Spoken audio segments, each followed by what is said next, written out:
Newsflash, you're not lazy, you're just doing things in the wrong bloody order. Everyone will be telling you to work harder, get up earlier, do more, but that's just a load of shit. You don't really need much more motivation, you just need a better sequencing of what it is that you need to do. Because, here's the truth, most people aren't failing because they're not trying hard enough, they're failing because they're doing the wrong things first. So let me explain what actually happens here. So you wake up one day and you think, right, I'm going to start fucking business. So you go and buy a domain and you spend the entire weekend trying to craft a logo, and then you watch a few YouTube tutorials, and then you tell yourself, yeah, I'm making progress here, I'm launching a business, I'm being successful. And actually that's just being active, not actually being very productive. It'd be nice if you could, but you can't actually build a business like you can an IKEA table. There isn't just a perfect sequence of things to do in a perfect order that will always guarantee success. Otherwise, everyone would be doing it. Building a business is actually really messy, and it's a little bit of trial and error as well. But there's generally still a right sequence to all of this. And that is, you need to start by coming up with an idea. And then you need to test that idea really simply. And then once you've tested that idea and you know it's going to work, you actually build whatever system or tool it is out in full, and then you scale. And you might be doing this as well. You might be going straight to stage 4, the scale stage, and thinking, I just need to make my brand look massive by creating a website or a logo or whatever else. And if you sometimes feel a bit lazy about all of this, it's not because you're actually experiencing laziness. You're just a little bit confused about what you really need to do next, because your brain will typically hate working without any kind of direction. And that's why most people end up procrastinating and doing fuck all with their business.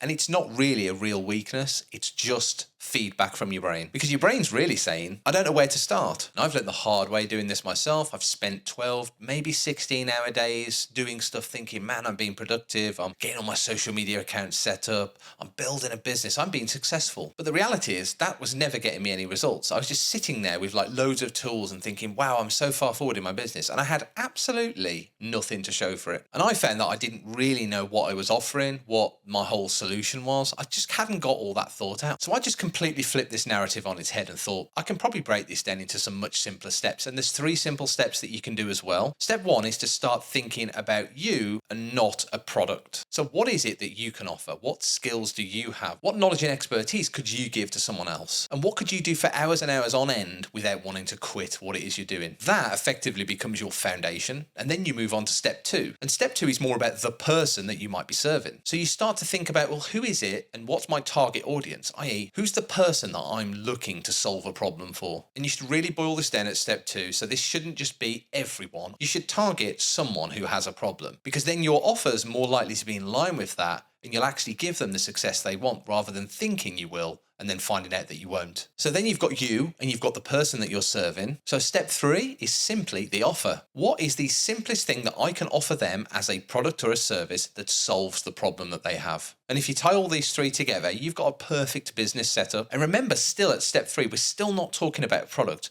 We're talking about just something you can do to solve someone else's problem or make someone else's life easier. That's it. You don't need a fancy brand. You don't need a fancy sales funnel. You just need some proof that what you're talking about actually works. And then once you've conquered all those 3 steps, then you can start thinking about scaling, building a brand around it and making it into something better and more sustainable. But you don't even think about getting that product down on paper or building anything out until you know exactly what it is that you're delivering. So this simple 5-stage roadmap is going to help you to put all of that into perspective and into action. So stage number 1 is starting with some kind of clarity. So have a think about what it is that you want life to feel like, and don't just think about how much money you want to earn, because that's a stupid way to measure it. And write down all the things that you want. Do you want freedom? Do you want peace? Do you want calm? Do you want chaos? And that is going to be the compass that defines how you set up things to go forward. Because if nothing meets that benchmark that you want, there's no point in doing it, because you'll just end up quitting. So on to the second stage, we need to find the strengths that you have. So maybe have a look at your job, have a look at any of the hobbies that you have, or even any of the wins or gains that you've made. And also have a think about what people might trust you for. So if you're really, really good at fitness and exercise, maybe it's fitness and exercise. And ultimately, when you identify that thing, that's going to be your starting point for any form of further business conversation. Stage 3 is about finding people. And all we need to do here is identify the person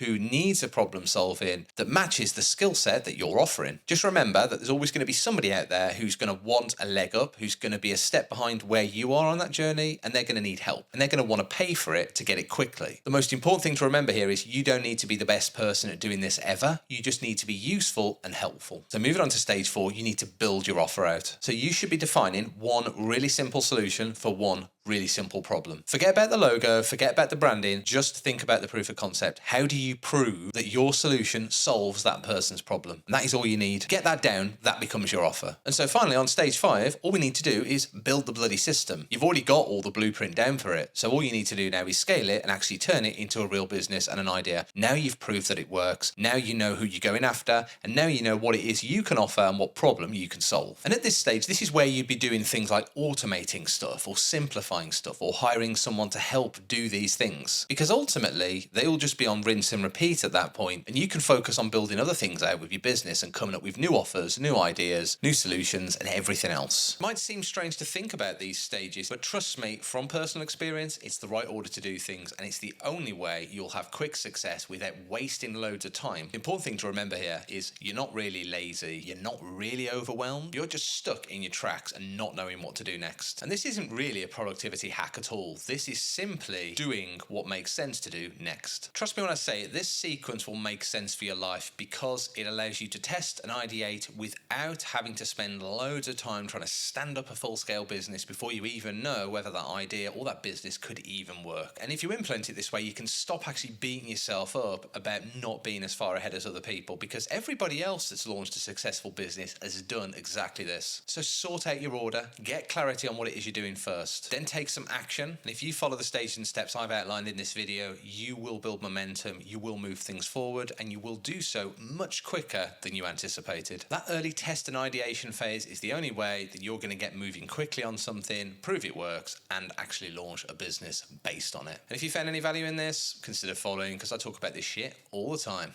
See you later.